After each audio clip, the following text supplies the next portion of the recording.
என்னோட லைஃப் வந்து பெட்டராக இருக்குது. இங்கே இருந்ததுலேருந்து இங்கே இருக்கு. இப்போ அப்படி கிடையாது. என் வாழ்க்கையை ரெஸ்பான்சிபிலிட்டி நான் எடுத்துக்கிறேன். இது என் வாழ்க்கை. நான் என்ன செய்யணுன்றது நான் தான் முடிவு எடுக்கணும். சரி, உங்களுக்கு சொல்லுங்க, யார் உலகத்திலேயே முக்கியமான most important person in this world? படிப்பு செலவுக்கு காசு இல்லை, அதனால நான் இதெல்லாம் பண்ண முடியாது. எத்தனை பேர் நீங்கள் மனசில் நிறைய வச்சிருப்பீங்க? இன்னும் 3 வருஷமோ 2 வருஷமோ 4 வருஷமோ வாட்டெவர் ஒரு டைம் பீரியடில் நீங்கள் வெளி உலகத்துக்கு போவீங்க. வெளி உலகத்துக்கு போயிட்டு உங்களோட விஷயங்களை நீங்கள் தான் வந்து பண்ண ஆரம்பிப்பீங்க. சில விஷயங்கள் எனக்குள்ள கெட்ட விஷயங்கள் இருக்குது, அதை நான் சரி பண்ணணும்னு நான் நினைக்கிறேன். ஆனால் அது என்னவோ இல்லை சார், நான் போகிறேன், நான் இதெல்லாம் கொஞ்சம் அவாய்ட் பண்ணணும், இந்த மாதிரி சில கெட்ட விஷயங்களை அவாய்ட் பண்ணணும்னு நினைக்கிறேன். ஆனாலும் சிவகாசி ஐயனடர் ஜானகி அம்மாள் கல்லூரி மாணவர் விடுதி கிரகம் வைரம் மற்றும் போஸ் விடுதி இணைந்து நடத்தக்கூடிய மாணவர்களுக்கான ஞாயிறு மன்ற கூட்டத்தின் ஒரு சிறப்பு சொற்பொழிவானது இனிது துவங்குகிறது. இன்றைய நிகழ்விற்கு எங்களுக்கு அனுமதி அளித்த எங்கள் கல்லூரி நிர்வாகத்தினருக்கும், எங்கள் கல்லூரி முதல்வர் மற்றும் விடுதி காப்பாளர் திரு முனைவர் ஸ்ரீ அசோக் ஐயா அவர்களுக்கும், எங்கள் விடுதியின் துணை விடுதி காப்பாளர் முனைவர் ஜோசப் சேவியர் ஐயா அவர்களுக்கும், எங்களுடன் சக விடுதி உதவி காப்பாளர்களாக பணிபுரிந்து வரக்கூடிய அத்துணை நல் உள்ளங்களுக்கும் முதற்கண் நன்றி கலந்த வணக்கத்தை தெரிவித்துக் கொண்டு, இன்றைய நிகழ்வில் நம்மிடையே சிறப்பு சொற்பொழிவாக என்று சொல்வதை காட்டிலும் நம் மனங்களோடு பேசக்கூடிய ஒரு மனிதராக வந்திருக்கக்கூடிய சிறப்பு விருந்தினர் திரு ரத்னவேல் ஐயா அவர்கள், மென்பொருள் வல்லுநர் அவர்களை உங்களுடைய கரவொலிகளின் மூலமாக வரவேற்பது தகும் என்றே நான் கருதுகிறேன். காரணம், பொதுவாகவே ஒரு கருத்து உண்டு, இறைவனை கண்டவர் விண்டவர் கண்டிலர் என்று. இறைவனுடைய மகிமையை யாராலும் விவரிக்க முடியாது.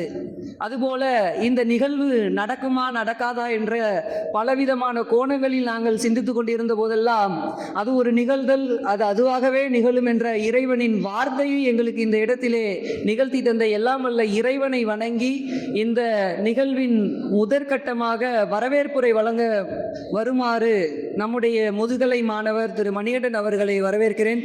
அனைவருக்கும் நன்றி, வணக்கம். அனைவருக்கும் வணக்கம். ஐயனடர் ஜானகி அம்மாள் கல்லூரி சிவகாசி கிரகம் வைரம் போஸ் விடுதிகள் இணைந்து நடத்தும் விடுதி கூட்டத்திற்கு தங்கள் அனைவரையும் அன்புடன் வரவேற்கிறேன். யாதும் ஊரே யாவரும் கேளீர் என்ற உயரிய பண்பாட்டை கொண்ட நம் தமிழ் பாரம்பரியத்தின்படி இன்றைய சிறப்புமிக்க விடுதி கூட்டத்திற்கு வருகை தந்துள்ள அனைவரையும் வரவேற்பதில் நான் மட்டற்ற மகிழ்ச்சி அடைகிறேன். இந்த விடுதியை வழிநடத்தி செல்லும் நமது கல்லூரி முதல்வர் அவர்களுக்கும் துணை விடுதி காப்பாளர் அவர்களையும் அன்புடன் வரவேற்கிறேன். இன்றைய கூட்டத்தின் விருந்தினர் நம் அழைப்பை ஏற்று சிறப்பு சொற்பொழிவாற்ற வருகை தந்துள்ள உயர் திரு டாக்டர் ரத்னவேல் மென்பொருள் வல்லுநர் ஐயா அவர்களை மிகுந்த அன்புடன் வரவேற்கிறோம். இந்த விடுதி மற்றும் விடுதி நண்பர்களையும் மாணவர்களையும் வரவேற்கிறேன். இப்போது ஐயா அவர்கள் நம்மிடையே உரையாற்றுவார்கள். நன்றி, வணக்கம். நான் பெற்ற இன்பம் வையகமும் பெருகு அப்படின்ற மாதிரி நான் நிறைய விஷயங்களை வந்து தெரிஞ்சுக்கினேன். என்னோட லைஃப் வந்து பெட்டராக இருக்குது. இங்கே இருந்ததுலேருந்து இங்கே இருக்கு. இப்போ முன்னாடி எதுக்கு எடுத்தாலும் வந்து கோவப்பட்டுக்கின்னு, இப்போ எதுக்கு எடுத்தாலும் டென்ஷன் ஆகிக்கினேன், எதுக்கு எடுத்தாலும் வந்து என்னென்னா நம்ம வந்து அடுத்தவங்களை கை காட்டிக்கின்னு இப்படியே வாழ்க்கையை ஓட்டிகிட்டு இருந்தேன். இப்போ அப்படி கிடையாது. என் வாழ்க்கையை ரெஸ்பான்சிபிலிட்டி நான் எடுத்துக்கிறேன். இது என் வாழ்க்கை. நான் என்ன செய்யணுன்றது நான் தான் முடிவு எடுக்கணும். முன்னாடிலாம் முடிவு எடுக்கணும்னா நிறைய பேர் பார்த்துருப்பீங்க, எனக்கு இந்த ட்ரெஸ் போதுமா, கலர் நல்லா இருக்குமா, எனக்கு அது சரியாக வருமா, ஏதாவது ஒரு பிரச்சனை உடனே ஃப்ரெண்டுக்கிட்ட போய் நிற்பாங்க. அந்த ஃப்ரெண்டு வந்து டெசிஷன் வந்து எடுத்து கொடுப்பாங்க. யாரெல்லாம் அந்த மாதிரி இருக்கிறீங்க, உங்களோட பிரச்சனைக்கு டெசிஷன் வந்து உங்களோட ஃப்ரெண்டுக்கு தான் நான் வந்து சொல்லுவார் கரெக்டாக இருக்காருன்னா நீங்கள் சரியாக எடுக்க மாட்டீங்க அப்படின்றத யார் கை தூக்குங்க பார்ப்போம். ஜென்யூனாக கை தூக்குங்க. அதுதான் உங்களோட ஃபஸ்ட்டு இதுவே. என்னோட டெசிஷன் நான் தான் எடுப்பேன். இல்லை, என்னோட டெசிஷன் எப்பவுமே என் ஃப்ரெண்டுக்கிட்ட தான் நான் போய் நிற்பேன். அவன்கிட்ட பேசுவேன். அப்புறம் அவன் சொல்லுவான் இதை செய்ய அதை செய்யின்னு சொல்லுவேன். அதுக்கப்புறம் நான் வந்து செய்வேன். யாரெல்லாம் அப்படி இருக்கிறாங்க கை தூக்குங்க பார்ப்போம். தைரியமாக கை தூக்குங்க பார்ப்போம். யாருமே இல்லையா? நம்ம கை தூக்கினா என்ன ஆகும்? நம்ம ஃப்ரெண்டை வந்து காட்டி கொடுத்துருவோமோ, இல்லைன்னா வந்து இதெல்லாம் இருக்கும். ஸோ நான் அப்படிப்பட்டு தான் இருந்தேன். என்னோடய ஃப்ரெண்டுக்கிட்ட எது எடுத்தாலும் நான் போய் நிற்பேன். நான் இந்த பிரச்சனை வந்திருக்கு, நான் என்ன பண்ணலாம், இது ஓகேவா, இப்படி சரியா, இது பண்ணலாமா இப்படியே போயிட்டே இருக்குது. இந்த மெடிடேஷன் வந்த உடனே ஆட்டோமேட்டிக்காகவே வந்து என்னோடய முடிவை நான் எடுக்க ஆரம்பித்தேன். ரைட், இது ஒரு சின்ன ஒரு உதாரணம். இப்போ நம்ம என்ன பண்ண போகிறோம்னா ஒரு 20 மினிட்ஸ் மெடிடேஷன் பண்ண போகிறோம். மெடிடேஷன் அப்படின்னு சொன்ன உடனே யாருக்கெல்லாம் என்ன ஞாபகம் வருது? டக்குன்னு ஒரு மைண்ட்ஸில் வந்து ஏதோ ஒரு படம் வரும், இமேஜ். என்ன படம் வருது சொல்லுங்க பார்ப்போம். 7ஆம் அறிவு. இது எடுத்துக்கலாங்க கிளாஸ்லையா இல்லையா? மெடிடேஷன் உடனே டக்குன்னு என்ன வந்து வருது உங்க மைண்ட்ல? சரி, சூரியன் அப்படின்னு சொன்ன உடனே என்ன கலர் உங்களுக்கு டக்கு ஞாபகம் வருது? என்ன கலர்ல? Red colour. இன்னொருத்தவங்க வேற ஏதாவது கலர்? எல்லோ. நம்ம வேற கலர்ல வருது. மெடிடேஷன் உடனே உங்க மைண்ட்ல டக்குன்னு ஒரு கலர் வரும், டக்குன்னு ஒரு பிக்சர் வரும். என்ன பிக்சர்? ஏதோ உட்காந்துக்கிற மாதிரி, முனிவர் எங்கேயோ வந்து இமாலயாவில் உட்காந்துக்கிற மாதிரி அப்படின்ட்டு. இந்த உலகத்திலே முக்கியமான ஆள் யார் தெரியுமா? இந்த உலகத்திலே முக்கியமான ஆள் உங்களுக்கு யார் சொல்லுங்க பார்ப்போம். உங்களுக்கு முக்கியமான ஆள் யாரு? உங்க அம்மா. உங்களுக்கு? சரி, உங்களுக்கு சொல்லுங்க, யார் உலகத்திலேயே முக்கியமான most important person in this world?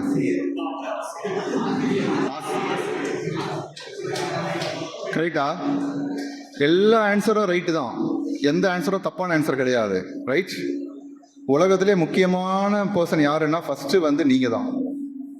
First நீங்க தான், அதுக்கப்புறம் தான் அம்மா அப்பா உங்க எல்லாருமே அந்த லைன்ல வரவங்க. ஃபர்ஸ்ட் நீங்க நல்லா இருக்கணும். நீங்க நல்லா இருந்தால் தான் வந்து மற்றவங்களையும் எல்லாரையும் நம்ம பார்க்க முடியும், நினைக்க முடியும். அக்ரியா? கரெக்டா? நான் இங்கே பற்றி நெறியுதுன்னு போது தண்ணி எடுத்து அங்கே போய் ஊற்ற முடியுமா? ஸோ ஃபஸ்ட்டு நான் என்ன ஃபோக்கஸ் பண்ணணும்? எனக்குள்ளே என்ன ஓடின்னு இருக்குது, எனக்குள்ளே என்ன மாதிரி எண்ணங்கள் இருக்குது, எனக்குள்ளே என்ன மாதிரி நம்பிக்கை இருக்குது. என்னால் இதை செய்ய முடியாது, என்னால் போக முடியாது, நான் இந்த இடத்துல பிறந்திருக்கிறேன், நான் இந்த மதம், இந்த கேஸ்ட்டு, நான் இப்படி தான் வளர்ந்தேன், நான் எனக்கு இந்த மாதிரி படிப்பு செலவுக்கு காசு இல்லை, அதனால் நான் இதெல்லாம் பண்ண முடியாது. எத்தனை பேர் நீங்கள் மனசில் நிறைய வச்சுருப்பீங்க. எனக்கு வந்து மேக்ஸ் வராது, சயின்ஸ் வராது, எனக்கு வந்து சின்ன வயசுலேருந்து எனக்கு அவங்கள மாதிரி பேரண்ட்ஸ் இல்லை, அவங்கள மாதிரி வந்து காசு இல்லை எங்கள் வீட்டில். இந்த மாதிரி நிறைய வந்து மற்றவங்கள பார்த்து கம்பேர் பண்ணி வச்சுருக்கோம். என்னால் முடியாது இதெல்லாம் பண்ண முடியாது, உங்களுக்குள்ளேயே பட்டிருப்பீங்க. இந்த கேரளாவில் வந்து யானை எப்படி பழக்குவாங்க தெரியுங்களா? ஒரு குட்டி யானை சின்னதாக இருக்கும்போதே அந்த மாதிரி ஒரு சின்ன இதில் கட்டிடுவாங்க. அதில் கட்டிட்டு அது வந்து இழுத்து பார்க்கும். ஒரு 10 தடவை 30 தடவை இழுத்து பார்க்கும்.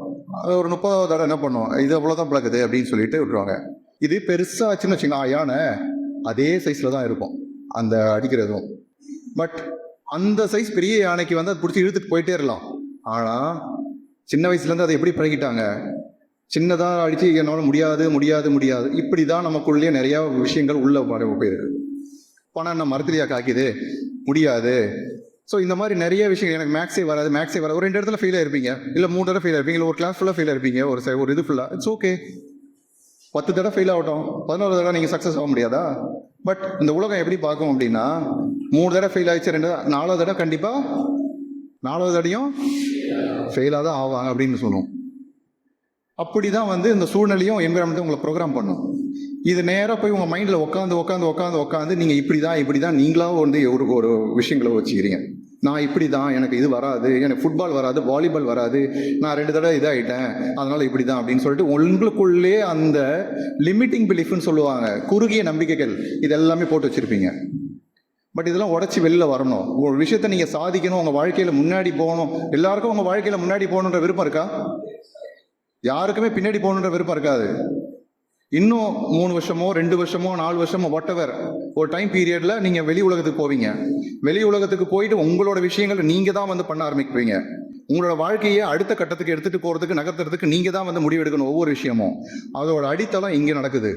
அப்ப ஒரு வீடு கட்டணும்னா உங்களுக்கு ஃபர்ஸ்ட் ஃப்ளோர் செகண்ட் ஃப்ளோர் நல்லா இருக்கணும்னா கீழே பேஸ்மெண்ட் நல்லா இருந்தால் தான் இருக்க முடியும். ரைட்டா? கரெக்டா? ஸோ உங்களோட பேஸ்மெண்ட்டு சரியா இருக்கணும். பேஸ்மெண்ட் என்னது? என்ன மாதிரி நம்பிக்கை உங்களுக்குள்ள இருக்குது. எனக்கு இது சரி வராது, எனக்கு மேக்ஸே ஒத்து வராது, எனக்கு இதுவே வராது. அப்போ எப்படி நீங்கள் வந்து அடுத்ததுக்கு மேலே போகும்போது வேலை செய்கிற இடத்துலையும் சரி, அடுத்ததுக்கு போகிறதுக்கும் அது வராது. அதை பார்த்தே பயப்படுவீங்க. ஸோ மெடிடேஷன் பண்ண ஒரு நாளைக்கு சரசியாக கொஞ்சம் லைட்டாக பாஸ் பண்ணலாம். ஸோ இப்போ உங்களுடைய வாழ்க்கையில் 90% வாழ்க்கை, 90 ஒருத்தவங்களை பார்த்த உடனே சில முடிவுக்கு வந்துடுவோம். ரைட்? இப்போ பாஸ் பண்ண ஸோ இப்போ என்ன அப்படின்னா அடுத்தது வந்து இங்கே ஃபோக்கஸ் பண்ணுங்க. டோன்ட் வரி அபவுட் இது உங்கள் டைமு. இந்த அடுத்த 20-30 நிமிஷம் உங்களுக்கு நீங்கள் கொடுக்குற டைம், வேறு யாருக்கும் கிடையாது. உங்கள் அம்மா, உங்கள் அப்பா, சாரு, டீச்சரு, இவங்க, அவங்களுக்கு, உங்கள் ஃப்ரெண்டு, அவங்களுக்கு கூட கிடையாது. உங்களுக்கு மியூட் பண்ணிவிடுங்க. ஸோ உங்களுக்கு நீங்கள் கொடுக்குற டைம், உங்கள் வாழ்க்கையை நீங்கள் அடுத்த லெவலில் எடுத்துகிட்டு போகணும் அப்படின்னா, நல்லா இருக்கணும் அப்படின்னா நீங்கள் டைம் கொடுக்கணும். ஆனால் இது நினைக்கிறேன் சார், நான் பண்ணணும்னு நினைக்கிறேன், ஆனால் என் மனம் ஒத்துழைக்க கொடுக்க மாட்டேங்குது. நான் படிக்கணும்னு நினைக்கிறேன், ஆனால் வந்து பார்த்தோன்னா புக்கை எடுத்த உடனே தூக்கம் வருது, எனக்கு அடுத்து இது மைண்டு வேறு இடத்துல உட்கார மாட்டேங்குது, அப்படி ஓடின்னு இருக்குது. யார் யாருக்கெல்லாம் மைண்டு ஒரு இடத்துல உட்காரல, அது மாதிரி ஓடின்னு இருக்குது. புக்கை எடுத்தாலே எனக்கு சுத்தமாக படிக்கிறதுக்கு இது வரல, ஆனால் படிக்கணுன்ற ஒரு எண்ணமும் இருக்குது, ஆனால் மனம் ஒத்துழைக்கலை. கை தூக்குங்க பார்ப்போம். வண்டர்ஃபுல். யாராவது ஒருத்தவங்க கை தூக்காலும் நம்மளும் கை தூக்கலான்னு ஓடாது. ஓல்டா உங்கள் வாழ்க்கையை நீங்கள் தீர்மானிக்கிறீங்க. சூப்பர். கெட்டியாக கை தட்டுங்க பார்ப்போம். எனக்கு இந்த ப்ராப்ளம் இருக்குது அப்படின்னு தெரிஞ்சுக்கிறதே பெரிய விஷயம். நிறைய பேருக்கு தெரியாமலே ஓடின்னு இருக்கிறாங்க வாழ்க்கையில். எனக்கு இந்த பிரச்சனை இருக்குதுன்னு தெரியாமலே நிறைய பேர் ஓடின்னு இருக்கிறாங்க. பட் அவங்களுக்கு ஒரு டைமில் தெரியும், எப்போ ஒரு டைமில் அடிபடும் போது. இந்த மெடிடேஷன் பண்ண பண்ண பண்ண பண்ண பண்ண என்ன நடக்கும் அப்படின்னா, உங்களோட மூளையில் வந்து பார்த்தீங்களா, அந்த மூளை வந்து இங்கே ஆரம்பிச்சு, புருவ மத்தியில் இங்கே ஆரம்பிச்சு இது வரைக்கும் இப்படி இருக்குது, ஃபுல்லாக கவர். இதில் அந்த எல்லோ பாயிண்ட் மாதிரி இருக்குது பார்த்தீங்களா, உள்ள மஞ்சள் கலரில் இருக்குது பார்த்தீங்களா, தெரியுதுங்களா? எல்லோ கலரில் இருக்க பாருங்க, உள் பக்கமா.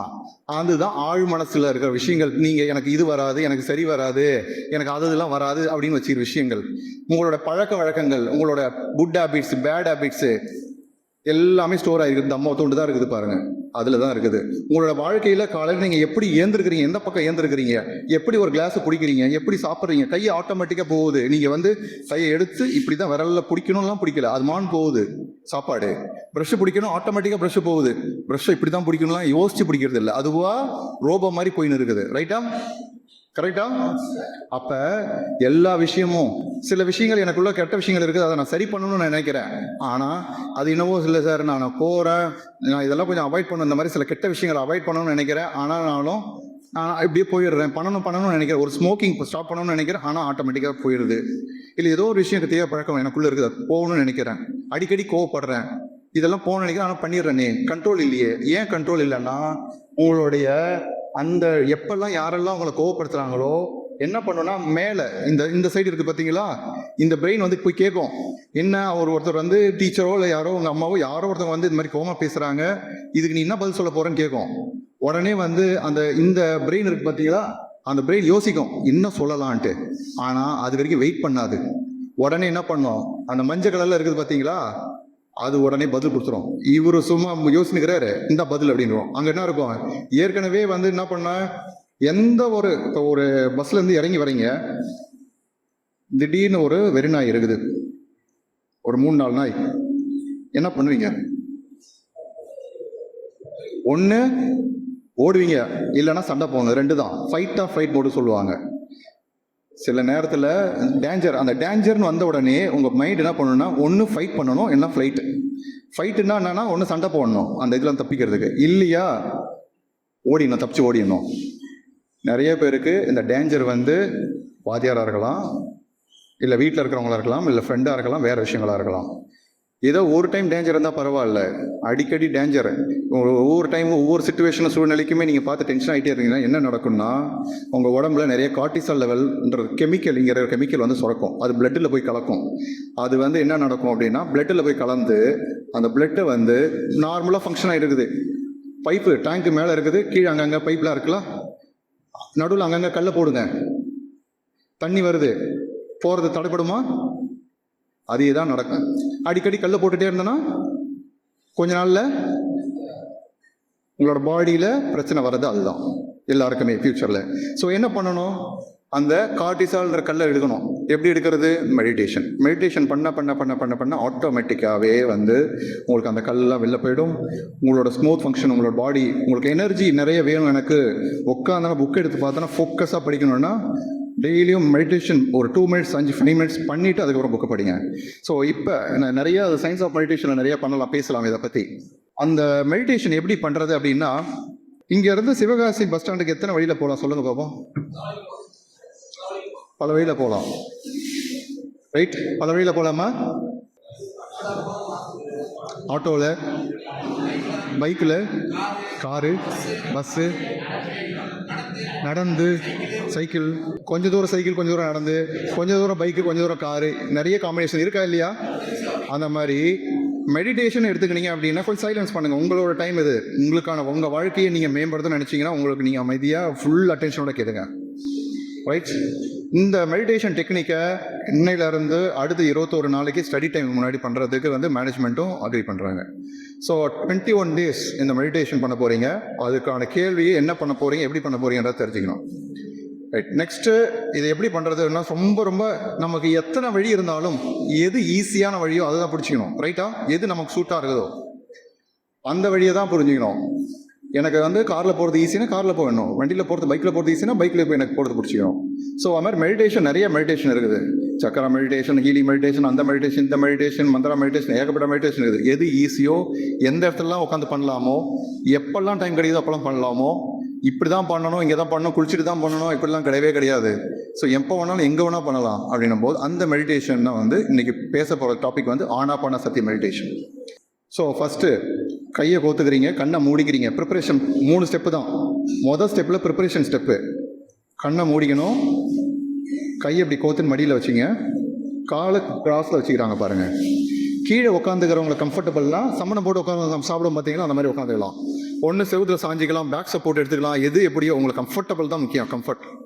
ஸோ உட்காந்துக்கணும். அந்த மாதிரி உட்காந்துட்டு ஃபஸ்ட்டு ப்ரிப்பரேஷன் பண்ண உடனே 2வது மெடிடேஷன், 3வது ஸ்டெப்பு மெடிடேஷன் முடிக்கும்போது கண்ணாடிலாம் போட்டுருந்தீங்கன்னா அவுத்து வச்சிடணும். 2 கையை அப்படி எடுத்து கரெக்டாக அந்த கண்ணில் மேலே இப்படி வைக்கணும் 10 வினாடிகள் இப்படி முடிக்கும்போது. ஏன்னா லாட் ஆஃப் காஸ்மிக் எனர்ஜி, பிரபஞ்ச ஆற்றல் நிறையா நம்ம உடம்புல வரும். அப்போ டக்குன்னு கண்ணு திறந்தீங்க அப்படின்னா அதில் போகும். So first step clear, 3rd step clear. கரெக்டாக கிளியரா? யாருக்கா டவுட் இருக்கா அந்த ஃபஸ்ட்டு ஸ்டெப்லையும் 3rd ஸ்டெப்லையும்? யாருக்கா டவுட் இருக்கா? ரைட். செகண்ட் ஸ்டெப்பில் மெடிடேஷனில் என்ன பண்ண போகிறோம் அப்படின்னா, இந்த மூச்சு காற்று நீங்கள் இங்கே கவனிக்கலை, சாப்பிட்றீங்க சாப்பிடல, அது மான மூச்சு போயின்னு தான் இருக்குது. மூச்சு இல்லைன்னா என்ன சொல்லுவாங்க? இல்லைன்னா ரைட், அந்த மூச்சு நம்ம கூட இருந்துகிட்டே இருக்குது. நீங்கள் பிறந்ததுலேருந்து இந்த செகண்ட் வரைக்கும் அந்த மூச்சை கவனிக்க போகிறோம். எப்படி கவனிக்க போகிறோம்? இங்கேருந்து மூச்சு இப்படி உள்ளே போகுது, இங்கேருந்து ஏதோ ஒரு பாயிண்ட் எடுங்க, உள்ளே போகுது வருது, உள்ளே போகுது வருது, போகுது வரதை மட்டும் கவனிக்கணும். மூச்சு இழுத்துலாம் விடக்கூடாது, மூச்சை இழுத்துலாம் விடக்கூடாது. இயற்கையான மூச்சை கவனிக்கணும். எது தான் நேச்சுரலோ அது நமக்கு பர்ஃபெக்ட் நேச்சுரல். இந்த மூச்சு காற்று இயல்பாக இருக்கிற மூச்சு காற்று தான் நம்ம கவனிக்க போகிறோம்.